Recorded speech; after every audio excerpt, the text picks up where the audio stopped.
Hello and welcome. स्वागत है आपका सामाजिक ज्ञान पे। आज हम क्लास 8th का हिस्ट्री सेकंड चैप्टर कर रहे हैं जिसका नाम है from trade to territory. The company establishes power. व्यापार करने के लिए आए थे और फिर राज्य करने लगे। टेरिटरी का मतलब होता है शासन या एरिया जो होता है प्रशासन। ठीक है। Aurangzeb was the last of the powerful Mughal ruler. He established control over a very large part of the territory that is now known as India. After his death in 1707, many Mughal governors, Subedar and big Jamidar began asserting their authority and establishing regional kingdoms. As powerful regional kingdoms emerged in various parts of India, Delhi could no longer function as an effective center.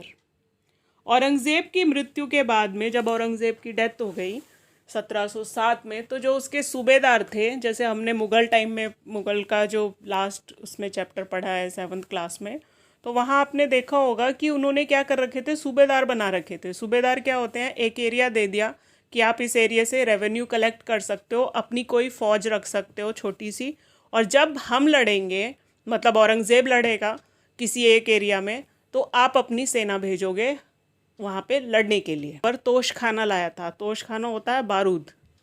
अपने साथ में बारूद लेकर India में enter हुआ था और उसके बाद से उन्होंने उसमें और मॉडिफिकेशंस करते रहे। अब यहाँ पे क्या हुआ, औरंगज़ेब एकमात्र ऐसा शासक था कि जिसके टाइम पे बहुत सारे सूबे थे और उसने दक्षिण में भी जीत हासिल करने की कोशिश की। और जैसे ही औरंगज़ेब 1707 में डेथ हो गई उसकी, तो जो शक्तिशाली सूबेदार थे, जो शक्तिशाली वहाँ के जमींदार, सूबेदार, कुछ भी कह लीजिए उन्हें, जो वो थे, उन्होंने क्या किया, उन्होंने अपने आप को इंडिपेंडेंट घोषित कर दिया कि हम तो औरंगज़ेब के गुलाम थे, हम इनके गुलाम थोड़ी हैं जो औरंगज़ेब के बच्चे हैं। क्यों? क्योंकि वो अपनी शक्ति को कंट्रोल नहीं कर पाए। कुछ ने तो हामी भरी कि हाँ हम टैक्स रेवेन्यू देते रहेंगे, लेकिन वो भी उतनी नहीं देते थे। अगर 100 रुपये उन्हें जमा कराने होते थे खाते में उनके, मतलब सेंटर में दिल्ली को देने होते थे, तो वो अब 100 नहीं जमा करा के कितना जमा करा रहे थे, 75, 60, 80, जितनी उनकी इच्छा थी, जितनी डिमांडेड बाय सेंटर थी, वो नहीं था कैपिटल जमा हो रहा था। जितना उनका अपना मर्जी था उतना जमा करा रहे थे, और कुछ जमा करा रहे थे, कुछ ने तो वहाँ भी मना कर दिया कि हम नहीं जमा कराते। और सेंटर में बैठे लोग जो थे, जो उसके बाद के जो शासक थे, वो इतने शक्तिशाली नहीं थे कि वहाँ पे अपनी सेना भेजकर उसको दोबारा से वहाँ के नेता को बदल देते, जो भी हेड या सूबेदार है, कि इसको हटाओ, ये वफादार नहीं है, दूसरे वाले को बिठा लो। ठीक है। By the second half of the 18th century, however, a new power was emerging on the political horizon, the British. Did you know that the British originally came as a small trading company and were reluctant to acquire territories? How then did they come to be masters of vast empire? In this chapter you will see how this came about. अब आपको पता है कि second half में 18th century में, मैंने पहले भी आपको बताया है, अगर आपने पुराने चैप्टर्स नहीं देखे मैं दोबारा बताती हूँ, सेंचुरीज़ कैसे काउंट की जाती हैं। अगर 1700 समथिंग लिखा हुआ है, जैसे 1707 लिखा हुआ है, इसका मतलब 18th सेंचुरी है। जो लिखा है उससे एक आगे पढ़ा जाएगा, ये चीज़ हमेशा याद रखिएगा। अगर 1500 समथिंग लिखा हुआ है, 1505, 1515, 1516, 1515, 1530, 1520, 25 ऐसे लिखा हुआ है अगर, तो आप इसको 16वीं शताब्दी या 16th सेंचुरी पढ़ेंगे। ये चीज़ याद रखिए।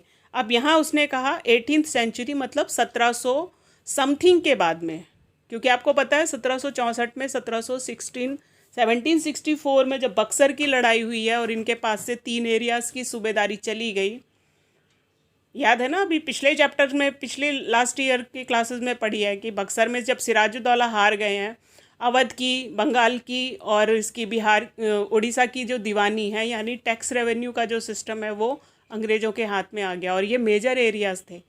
बंगाल का एरिया तो ऐसा है कि पोर्ट का एरिया है। एक टाइम पे 1911 तक 1911 में कलकत्ता जो थी भारत की राजधानी हुआ करती थी, तब दिल्ली से शिफ्ट कर दिया था उसको अंग्रेज़ों ने। क्यों? क्योंकि वो बहुत बड़ा एरिया था। आज का जो वेस्ट बंगाल है और उससे जुड़ा हुआ बांग्लादेश है, म्यांमार से इसकी बॉर्डर लगती थी। 3 बड़े बड़े देश थे, कालीकट जिसको बोलते हैं, बाद में कलकत्ता हो गया। ये पूरा एरिया जो है ये बहुत बड़ा कोस्ट का एरिया था, व्यापार का केंद्र था। तो यहाँ से बहुत ज़्यादा ही, मतलब ऑल ओवर वर्ल्ड में यहाँ से आपका ट्रेडिंग होती थी। तो सबसे पहले अगर इस पर कब्जा हो गया तो अंग्रेज़ों को ये समझिए कि उनमें घुसने के लिए, भारत में घुसने के लिए एक एंट्रिंग पॉइंट मिल गया। जबकि उन्होंने अपनी सबसे पहली कोठी जहांगीर के टाइम पे 1600 समथिंग में बनाई थी, शायद 1605 के आसपास बनाई थी, सूरत में पहली कोठी खोली थी। तो कोठी से मतलब होता है कि उनका एक सेंटर, व्यापार का एक सेंटर हो गया, एक हेड क्वार्टर टाइप का हो गया। अब यहाँ व्यापार करने आए लोग कैसे इस देश के मालिक बन गए, यही आप इस चैप्टर में पढ़ेंगे। यहाँ एक फिगर दे रखा है, Bahadur Shah Zafar and his sons being arrested by Captain Hudson after Aurangzeb.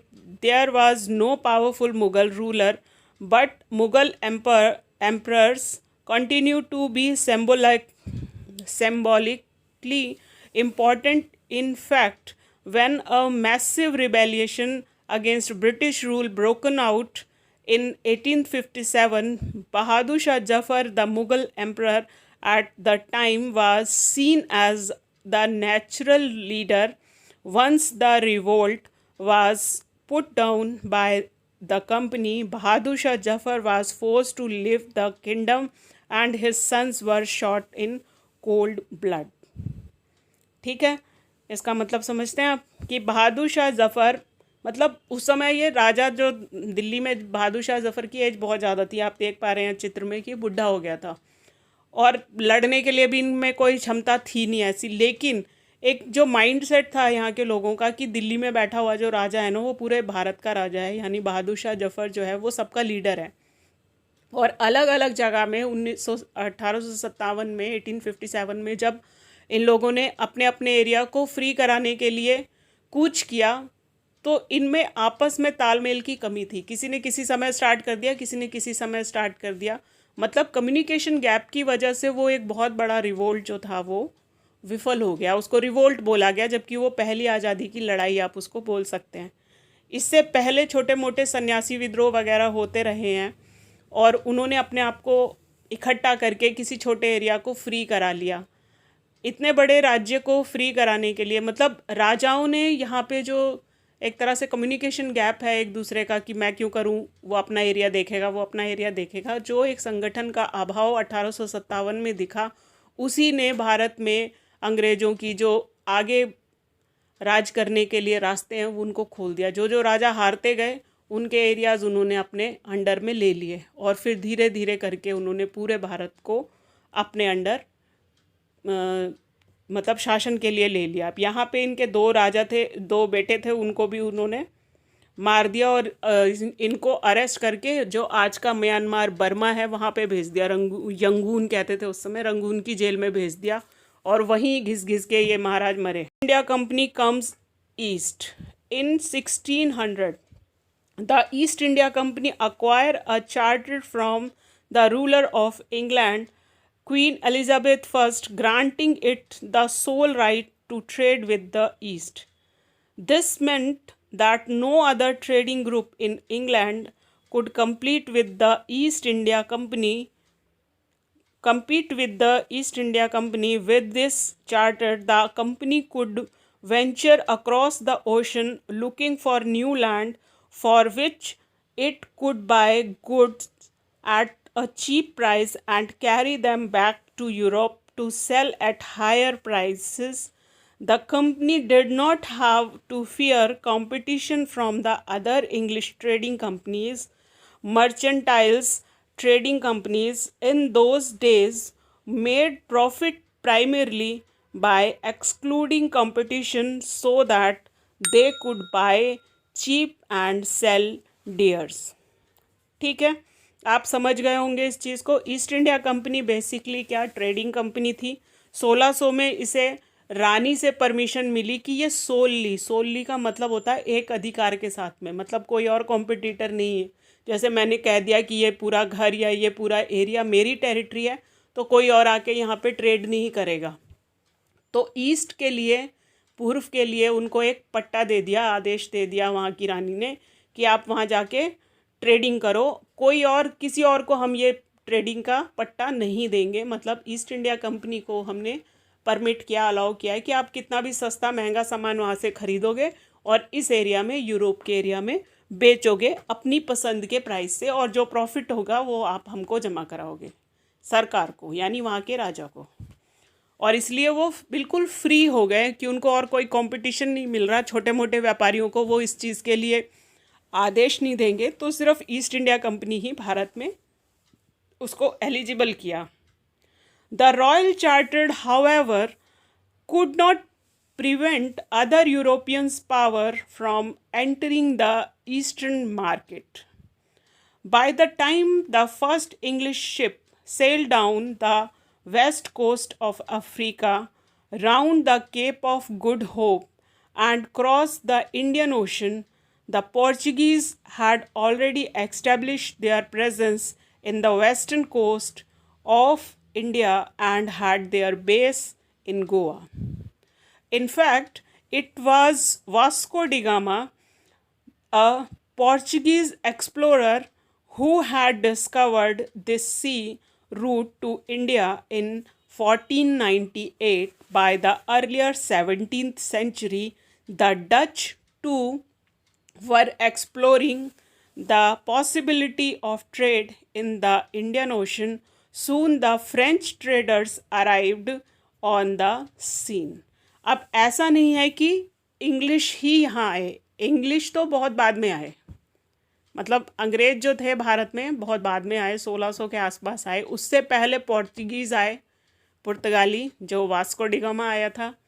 और वास्को डी गामा यहाँ पे, ये उनका परसेप्शन है कि वो उसको ट्रेडर और ट्रैवलिंग एजेंट और जो कुछ भी XYZ बता रहे हैं, बेसिकली ये समुद्री डाकू था और ये वहाँ के उसमें लूट खसोट किया करता था। तो सेलर्स को लूटता था। तो वहाँ के जो पुर्तगाल के जो राजा थे उन्होंने कहा कि बहुत नए नए एरियाज़ हैं, और बेसिकली जो इनको लूटता था वो इंडिया से व्यापार के लिए सामान ले जा रहे होते थे। उनसे जब बार बार सुना उसने कि इंडिया इंडिया, तो उसको लगा कि ये एरिया जो है, मतलब जब इनके पास इतना माल है तो उस देश में कितना माल होगा। तो वहाँ के राजा को भी उस में इंटरेस्ट था कि वहाँ से बड़ा अच्छा अच्छा सामान यहाँ आ रहा है। तो उसने उसको एक असाइनमेंट दे दिया कि तुम यहाँ पे लूट खसोट कर रहे हो, इससे अच्छा है कि तुम नए एरियाज़ को वो करो, मैं परमिट देता हूँ, पैसा देता हूँ, और तुमको अपना एक वो बना देता हूँ कि नए नाविक बना दिया कि तुम नए नए देशों की खोज करोगे। तो उसी के तहत उससे पहले भी आए थे 2-3 लोग, लेकिन उनके सक्सेसफुल रहे, उन्होंने नए नए एरियाज़ ढूंढ लिए।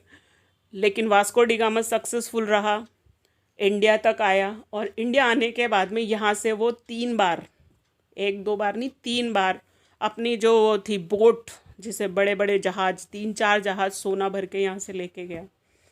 और पुर्तगाल एक छोटा सा देश था, जब इतना सोना वहाँ के लोगों ने देखा तो आसपास के लोगों को भी उसमें इंटरेस्ट हुआ, और वहाँ से हॉलैंड पड़ता है पास में, जिनके डचेज़ होते हैं, डच वहाँ के लोग हैं, वो लोग आए। फ्रांस पास में पड़ता है, फ्रांसीसी आए। फिर इंग्लैंड वाले भी इंडिया में एंटर किया, और उन्होंने धीरे धीरे करके, पहले आए थे व्यापार के लिए, देखा सीधे साधे से लोग हैं तो उन्होंने उनको मैनिपुलेट करना शुरू किया, डराना धमकाना, लूटना खसोटना शुरू किया। और वो जो व्यापार था वो अब क्या हो गया, ज़मीन पे कब्जा करने का, शासन करने का एक तरीका हो गया।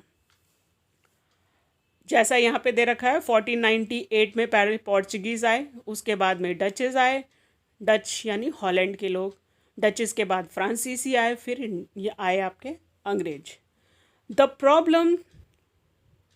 Problem was that all the companies were interested in buying the same things. जितने भी लोग यहाँ इंडिया में आ रहे थे उन्हें एक ही सामान खरीदना था, मैक्सिमम वही सामान खरीदना था, और वो सामान क्या था, मसाले।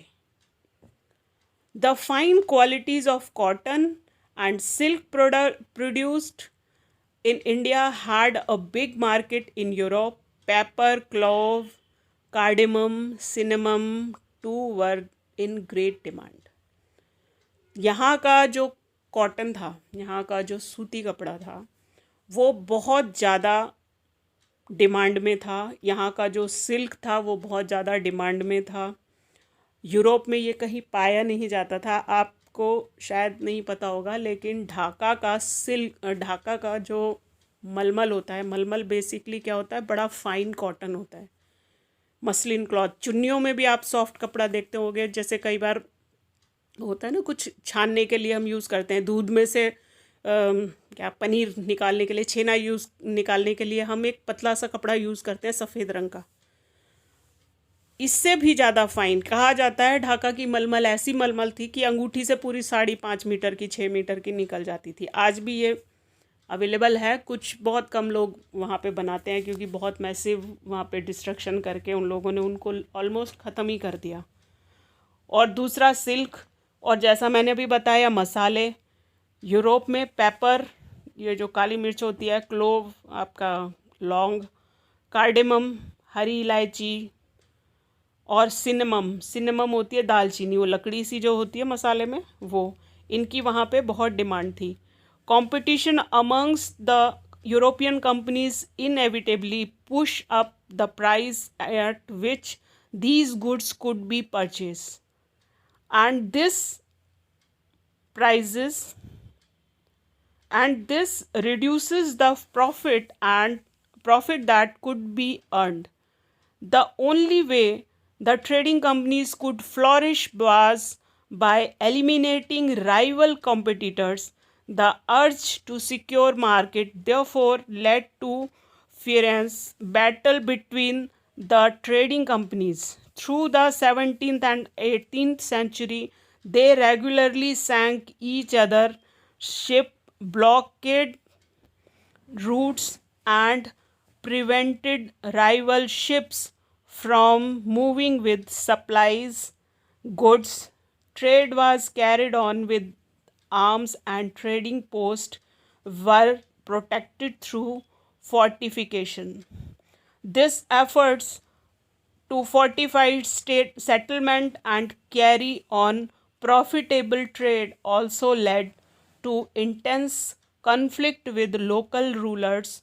The company therefore found it difficult to separate trade from politics. Let us see how this happened. अब यहाँ पे देखिए कि उन्होंने क्या किया कि अब जो था, सबको एक ही सेम ही चीज़ चाहिए थी। स्टार्टिंग में क्या होता है, जब बायर ज़्यादा होता है, सप्लायर कम होता है, सप्लायर का फ़ायदा होता है, वो अपनी कीमत बढ़ा देता है। और यहाँ पे जब ज़्यादा लोग खरीदार हो गए तो यहाँ के मार्केट्स में लोगों ने रेट, व्यापारियों ने बढ़ा दिए। अब प्रॉफिट मार्जिन कम होने लगा, तो कंपनियाँ आपस में लड़ने लगी ताकि उनको हटाया जा सके। जितना कम कंपटीशन होगा, जितना सोल मार्केट में कब्ज़ा रहेगा, सोल का मतलब एकाधिकार रहेगा, सिर्फ मेरा ही मार्केट है और किसी और को कुछ खरीदना नहीं है, कुछ बेच नहीं सकता है, तो मेरा प्रॉफिट भी सिक्योर रहेगा। लेकिन यहाँ घटने लगा, तो फ्रांसीसी भी थे, डच भी थे, पुर्तगाली भी थे, अंग्रेज भी थे, तो अंग्रेज़ों का प्रॉफिट जो था वो कम होने लगा। अब क्या हुआ, अब इन लोगों ने एक दूसरे से झगड़ा करना शुरू किया, लड़ाई शुरू करी। लड़ाई में मार कुटाई भी होने लगी, उनके जहाज़ डुबो दिए गए। जैसे यहाँ दे रखा ना, सैंक देयर शिप्स, उन्होंने उनके जहाज़ डुबो दिए। एरियाज़ बांट लिए आपस में पहले तो। फिर क्या हुआ, नई बात बनी, प्रॉफिट नहीं आ रहा है उतना, तो उन्होंने उनको भगाने के लिए बड़ी बड़ी लड़ाइयाँ लड़नी शुरू की। एक समय में फ्रांसीसियों का जो ये कर्नाटक का एरिया है, मैसूर के आसपास का, यहाँ पे काफ़ी अच्छा वर्चस्व था। बहुत सारी एरियाज़ वो थे इनके पास में। फ्रांसीसियों को पास में, आपने मुंबई सुना है, तो मुंबई की बंदरगाह जो है, जब फ्रांसीसियों की राजकुमारी की शादी हुई ब्रिटेन के उसमें, तो ये उनको दहेज में दे दिया मुंबई पोर्ट, कि आप दहेज में ले लो। और सेटलमेंट बार बार होती थी, उनकी ट्रीटी साइन होती थी कि आप यहाँ से हट जाओ, वहाँ से हट जाओ करके। और अल्टीमेटली क्या हुआ कि सभी को अंग्रेज़ों ने बीट किया, हराया, और ट्रीटी साइन करके यहाँ से भगा दिया। एक बस पुर्तगालीज को सीमित कर दिया गोवा के एरिया तक। पांडिचेरी और ये वाला जो पोर्ट है वो पोर्चुगीज़ ने नहीं छोड़ा और वो 1964 में आज़ाद हुआ है, जब सारा इंडिया अंग्रेज छोड़ के चले गए और इसको फ्री डिक्लेयर कर दिया। लेकिन फिर भी वो एरिया जो था वो ऐसा रहा कि वो 64 तक पुर्तगालियों के कब्ज़े में रहा। तो यहाँ पे अब उन्होंने झगड़ा करना शुरू कर दिया और राइवल्स शिप्स को डुबोना शुरू कर दिया और उनके रास्ते रोकने लगे। ब्लॉकेटेड रूट्स आ गया और उनके जहाज़ डूबने लगे, उनके रूट्स रोके गए और इस तरह से उनको रोका गया कि किसी तरह से इरिटेट होकर ये एरिया छोड़ दें। और फिर दूसरा एक ऑप्शन क्या निकला कि या तो हम इनको रोकें और नहीं तो अब सबके मुंह में क्या लग गया, खून लग गया। प्रॉफिट मेकिंग का एक ट्रेंड चल गया।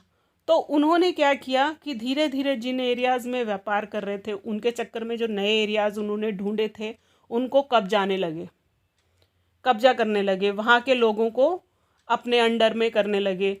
वहाँ पे वो खेतियाँ करवाने लग गए जो खेतियाँ वहाँ नहीं हो रही थी।